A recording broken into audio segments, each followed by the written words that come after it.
Hello everybody and welcome to Storm Reads, and today I'm going to be doing a recent reads video. I have a couple that I'll be doing. This first one I'm going to concentrate on 3 middle grade books that I've read recently. And then the next one that I do will be on some adult books that I've read. So the first one I have to talk about is The Cup Snake Escape by Karen Rivendenaria. I'm pretty sure I'm butchering that.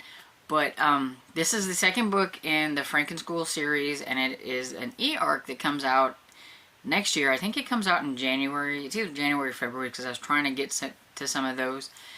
And it's kind of hard to talk about how they turn into, how the main characters turn into Frankenstein and the Princess without spoiling things that happen in the first book. But I will just say that in this one there was a baking competition, and it does involve a ghost from the first one, and he was up to some shenanigans. And anyway, some things happened while they were at this cooking competition, and they were making these, it's a kind of like a Halloween bake-off or whatever, and they were trying to make some spooky cupcakes with these snakes on the top of them, so you know, cup snakes, okay? And something happens. Fred has this uncanny ability to think up stories in his head and things like that, and then something actually happens, but it has to do with Frank the Ghost, which is why I can't really say. But yeah, it's hard to explain how things happen in this one without spoiling like how things worked in the first book. I read the first book, I think it was called Monster Mash, earlier in the year, and I really didn't even think it was going to be a series, so I was really surprised whenever I ran across this one and everything. And so yeah, it's super cute. It's really easy to get through. It's real short. Let me see how many pages. Yeah. It's 120 pages, and it's got illustrations and all that stuff, so it took no time to get through that one. And I would definitely recommend it to anybody who has middle graders who, you know, like kind of humorous and kind of fun books. I would give this, I'd give it 3.5 stars.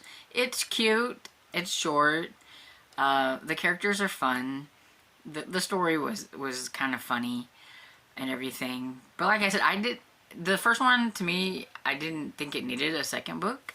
And so it was kind of surprising that there was a second book, and how they were going to revive some of the stuff that happened in the first book into the second book. So that's where I was a little like, okay. But yeah, but overall, you know, it was fun. And then the next one I have is The Last Exit to Feral by Mark Fearing. And this one is a graphic novel, and it's the second book in the Frights from Feral series. And I read the first one earlier this year, so, and there's only 2 out, so look at me catching up. Alright. And this one is about these, in the first book I think it was only the one girl, but in this one there's 2 girls, and they are trying to figure out some things that are going on in Feral. And if you read the first book, the graphic novel, you would find out that there were some strange and odd things that have happened around the town of Feral. And in the second book, you kind of, I don't know, I guess some of the things that happened in the first book, you kind of find out what happened to those people in the second book. Plus, there is some weird creature that's in this one, like, teacher's house. He was a teacher from a long time ago, and at the beginning you get to see what happens to him, but evidently he was like this really beloved teacher, and then all of a sudden he started being really nasty and mean, and you find out that there's like this thing in his basement, and so pretty much it's like he was being controlled by some things, and now it's like the present day. They find out there's a couple of, they go to the guy's house, or they were walking by it, the two girls, and they see like something, the light is on, so they decide to go and investigate, and they find out that there's these two ghosts in there, and they tell them that they need to find I think his name was Ichabod or something like that, and it's really important that they find his ghost and everything. And so they set off trying to figure out where he might have been and stuff, like, you know, would he been at the school, or would he be, you know, here? And so it leads them to a couple of places where something happened to some characters from the first book, and so you kind of find out, like, you know, what happened, and, you know, things like that with those characters from the first book, while they're trying to find out what happened to Ichabod. And they're just, you find out that Farrell is just really, really strange place, and there's a scary monster teacher. There's kind of some kind of Franken janitor. There is a witch. There is all kinds of things living around in Farrell and everything. And it left off with, you know, they thought everything was going to be fine, but of course there's somebody behind the scenes, you know, letting everybody know that it's not going to be quite so okay. So at least I know there will be probably another one. I just don't know when. And yeah, I thought it was fun. You know, it was a short graphic novel. Well, or at least, you know, graphic novels that feel short. I don't think it was that short. Let's see. What was the page count? It was 224 pages. So yeah, it's fairly short, but it definitely, you know, read super short. You can finish that one really quick because it's a graphic novel. So I'm going to give that one probably 3.5 stars as well. It's definitely fun to read, but, you know, it's not no big, you know, wowing thing or anything like that. But it's fun. If you have kids that like graphic novels, I'm sure they would probably get a kick out of the graphic novel. It's a lot of fun. And then the last one I have is one that I just finished up, and it's called Best Nerds Forever by James Patterson and Chris Grabenstein. And I am on a quest to try to read all the things Chris Grabenstein, so I don't care if it's attached to James Patterson. I want to read them. And this one was about a boy, and now I forgot the boy's name. So this one is about Finn, and at the beginning he was riding his bike home from school, and he was taking this one road that there's a cliff on and everything. And as he was going down it, he was going kind of fast because, you know, it's a bit hilly. And behind him comes this van, and this van was driving really recklessly, kind of, and fast. And he just swears that that van was trying to hit him, and he's like, you know, why is there somebody trying to hit me, and all that stuff. And he kind of let, like, his fear of things, instead of concentrating on riding the bike and steering the bike the way it should be, he was worried about the van and everything like that, and he kind of let his fears get in the way of things, and he ends up going over the cliff.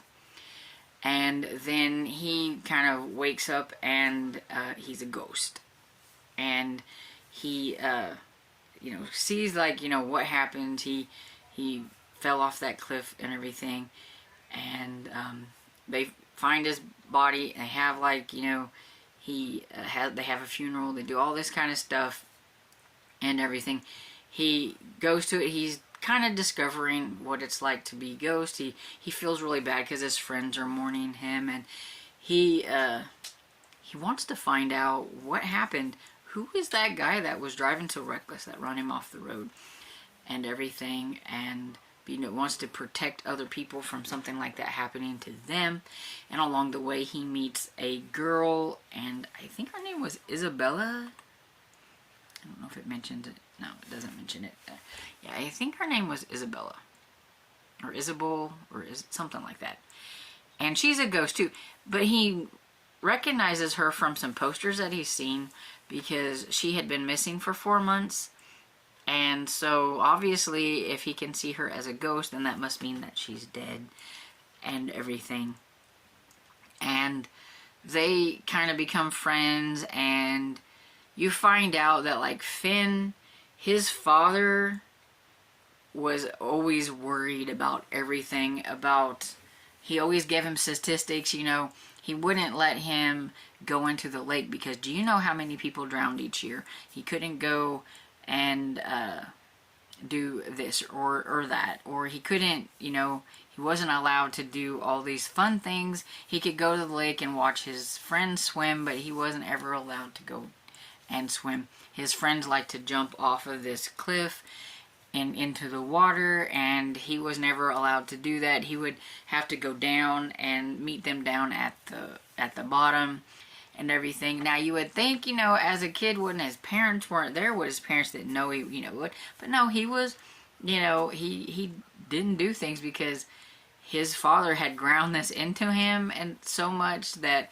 he became fearful about a lot of things and everything. And you meet the girl that he meets.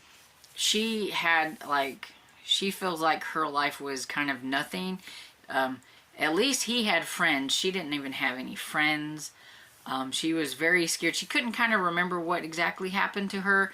And so they're both deciding that they have to find out what happened to them so that they can kind of go on and everything. Like they must have unfinished business. People that have accidents have unfinished business. And so together they're going to work together to figure out what happened to both of them so that they can, you know, kind of like leave.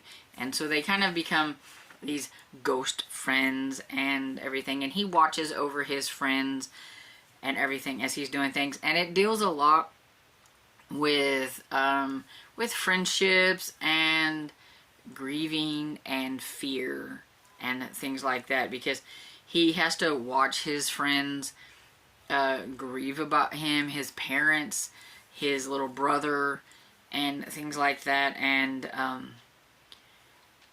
he also understands at some point in the story, I won't say why or anything, about why being so afraid of everything was kind of like one of the things that happened to him, why what happened to him happened. And he wants to make sure, he kind of like whispers to his brother, you know, don't be afraid to do these things, jump off the cliff, do all these things, don't let fear, you know. He actually finds out by talking to some other ghosts that are in the graveyard, these adult ghosts. He actually finds a ghost that was in the same military unit or whatever that his father was in. So he kind of learns a little bit from there why his father is so afraid of things, and like this statistics guy and stuff. So he kind of understands a little bit of that, and everything kind of helps him kind of wrap his head around a lot of that. But yeah, it was cute. I'm gonna give it 4 stars. I thought it was pretty good. I don't know how I feel about the like very end of it and everything. I thought that was a little, I don't know, it was a little strange because, I don't know, and I guess it's just one of those things where they make you think something and then something else happens, and it just makes you kind of like, what? So I was a little confused on the ending part. But other than that, I thought it was pretty good, and it was short. I listened to it in one day while I was cleaning around the house. It is 256 pages, so it wasn't too bad. And it has illustrations in it and everything that were not too bad. And so yeah, those are the 3 middle grade books that I have read recently. And let me know if you've heard of them, or if you've tried them, or if I piqued your interest in any of them. And I hope you enjoyed this video, and if you did, give it a thumbs up and subscribe, and I will see you all in the next video. Bye.